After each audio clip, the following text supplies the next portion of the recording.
said that the developed country alone should stand and fight strongly against climate change, whereas the developing or underdeveloped countries should not care about climate change and keep focusing on economic development. How can the climate change can be effectively addressed in your view? Thank you for this question. First, I would like to say that I do not mean to say that underdeveloped countries or developing countries should not care at all about climate change. It's just that they should now, their main focus should be economic development. And those nations that are already developed should keep their focus, to shift their focus from economic development because they are all already developed to climate change. That is to lower, to cut down the amount of factories in their country so that they emit less carbon dioxide to the atmosphere, and shift their views from economic development to climate change mostly. And when the underdeveloped nations and developing nations are developed, they can join the fight and cut down the climate change. Thank you. Okay, let me ask you one question. Maybe it's difficult, but you try, please. What should the leader of each country should think on development, economic development, and climate change? I'm sorry, can you repeat that? Yeah, the question is, by your view, what the leader of every country, the Asian country, should do on their economic development and climate change? Okay, thank you. As I mentioned, that the reason why our country joined ASEAN in the first place is that we want to develop our country's economy as well, so that we can have our neighbors to help us develop our country's economy. So what I'm trying to say is that economic development should be our main focus for now. And of course, we still care about climate change, but for now, we want to collaborate together so that we can develop the ASEAN members' economy. Then we can join forces to fight climate change and global warming afterwards. So what I'm trying to say is that the country's leaders will have to work together, and the people will work together in order to achieve this. Thank you.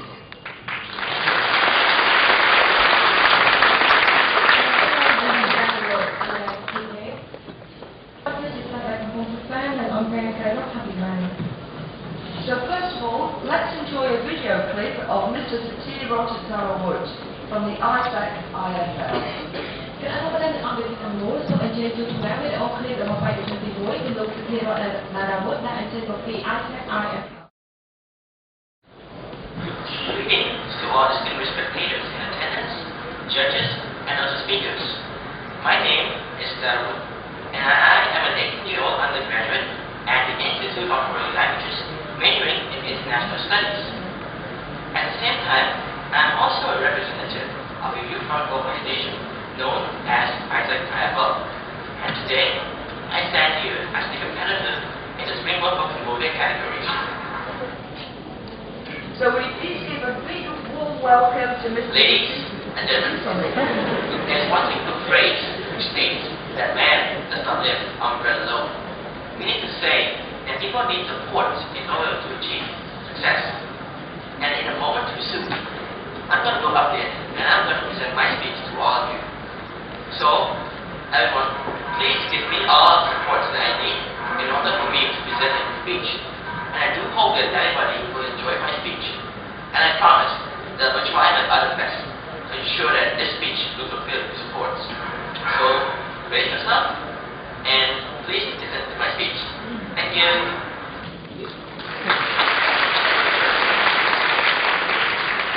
Not only do they surprise me with their talent and ability, they also surprise me by carrying on talking when I think they're finished.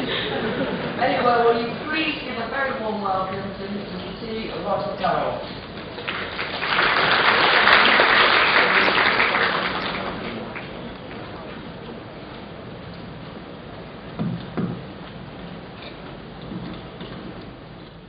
all distinguished spectators, judges, audience, and His Excellencies, good afternoon. Today, I would like to start off my speech by raising a quote that was mentioned by Albert Einstein. So Albert Einstein once quoted that it is appallingly obvious that technology is changing the potentials of humanity.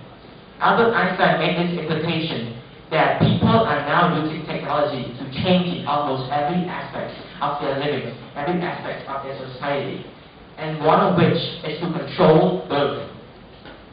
So, and then the United Kingdom, one of the most leading powers of technology, has been used to use assisted reproductive technology to control sex selection in their country. Unfortunately, later, this technology was banned. But there has been this controversial debate on whether or not this ban should be lifted. Ladies and gentlemen, I stand here to address my disagreement that the ban on assisted reproductive technology should not be lifted due to 3 reasons. First, using reproductive technology is considered as playing God. Second, using reproductive technology could create, for sex selection, could create gender inequality in the nation of the United Kingdom.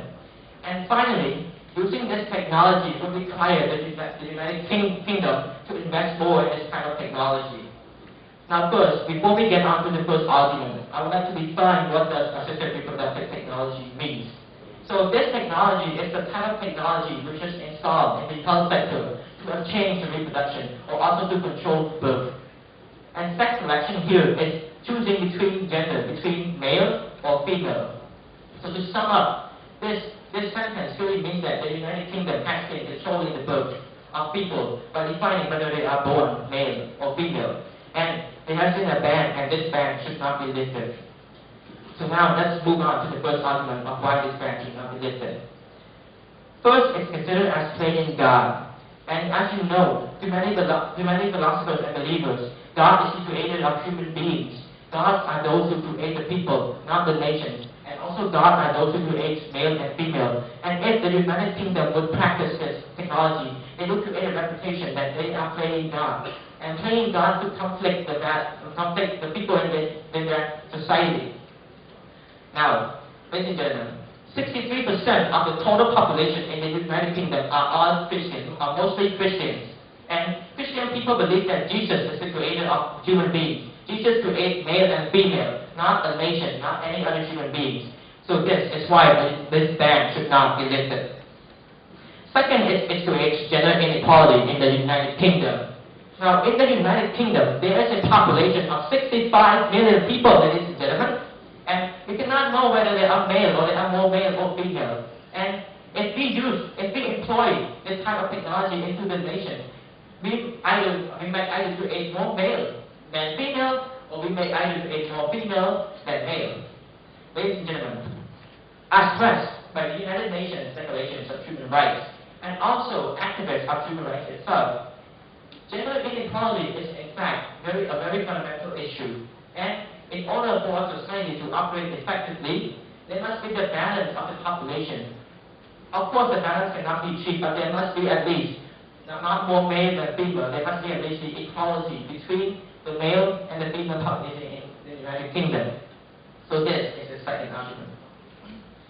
The third argument which suggests that this ban should not be lifted is because of the fact that investing in technology in fact requires a lot of money to be contributed into technology.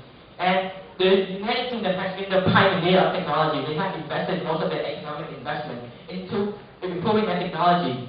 And investing in technology itself requires a lot of money. So if they were to invest in this technology again, then they would invest more of the technology. More of their economic investment.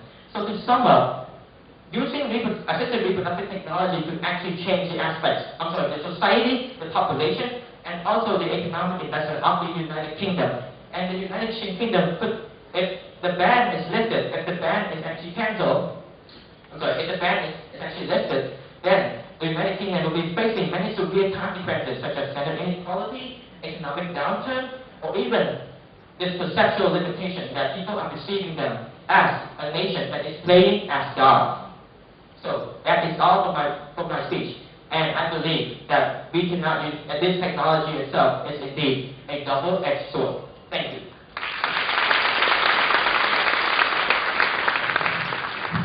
Thank you, Mr. Sati Darrawat. And we open the floor to the judges again, if you would, please. Thank you very much. Thank you. So I appreciate that your position is against removing the ban. However, please could I ask you to give an example of a situation where it is actually beneficial to be able to choose the sex of a baby? I'm sorry, can you repeat the last question? Could you give one example of when it may be beneficial to be able to choose the sex selection of a baby? Thank you so much for that question. In fact, it could be very beneficial when we have to control the population of the nation itself. Because in many countries sometimes there is not many females residing in their country. And because of there is not many females, not many people are actually produced. Because we know that actually females are the producers of infants and also young people as well. So by using this ban sometimes, by using this technology sometimes it could also replace more people in the nation itself. So thank you.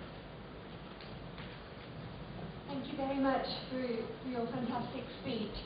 Can I ask you a question about what you mentioned about gender inequality? In the UK, we're investing a lot into women in leadership roles because we still see that women aren't represented fairly. Can you give me some examples of how women are represented within the Asian community? How women are represented in the community? Within a leadership roles. Okay, within a leadership role. Thank you for this question. Well, women are represented in many leadership roles, such as first in the parliament itself, because there are also women, most of the United Kingdom's women also play a role in making the decision-making in the parliament of the United Kingdom. And also, some of the youth organizations in the United Kingdom also have women as leaders. And in many schools and also many education sectors of the United Kingdom, women themselves play the leaders of their community and also of their groups and also of their sub-activities in the school itself. So, in fact, women's leadership is very important, and I believe that the UK has been effectively practicing this. Thank you. Are there any more questions? Without this technology, a couple have to wait a few weeks for the fetus to grow in the woman's womb, then have a test to see what the gender is. And if it's not what they want, maybe choose abortion. So this technology would reduce the number of abortions. So isn't that a benefit? Shouldn't that be a reason why this ban should be lifted? Thank you so much for that question. I do agree that this technology actually reduces abortion.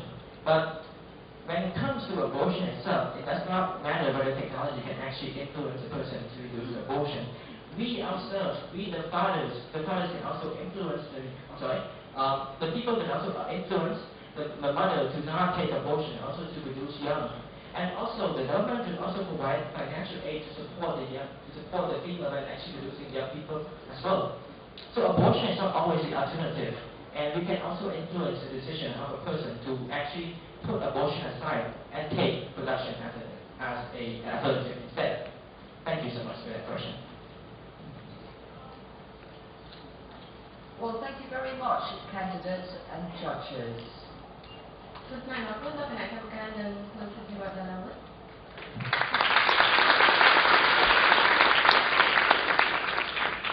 we come to our third candidate in this category, Mr. Turkushkine. And I hope you'll be able to enjoy the video without me interrupting it this time.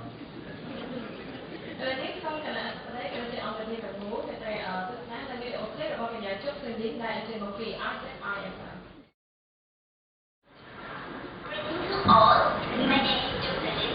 I'm currently a student at the Institute of Foreign Languages, majoring in International Studies. Today, in the competition, I am a representative of ISL in this category.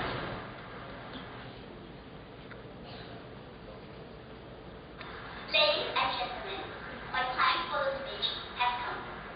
I will do my best, and hopefully everyone in the hall would enjoy it. In the crowd.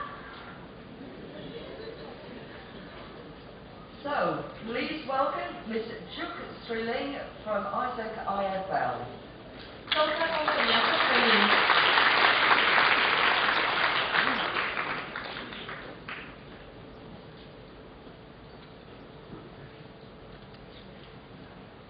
Good afternoon, ladies and gentlemen. First and foremost, I would like to pay my gratitude to Her Majesty, the Beauty Ambassador, His Excellency, honorable judges, especially to all distinguished guests. Today, I am honored to present you my speech within the topic.